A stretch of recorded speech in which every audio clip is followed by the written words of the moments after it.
दाखवतो तुम्हाला. आता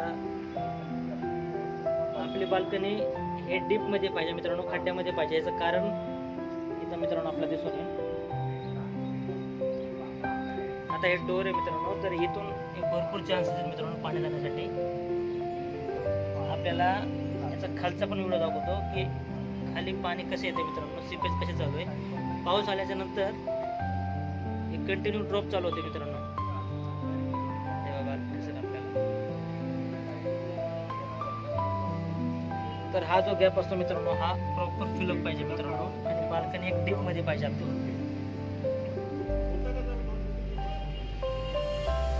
मी खालचा व्हिडिओ दाखवतो मित्रांनो तुम्हाला, खालचा प्रॉब्लेम कसा येतो. हे बघा इथं मित्रांनो लिकेजचा प्रॉब्लेम आहे, हे ड्रॉप चालू आहे.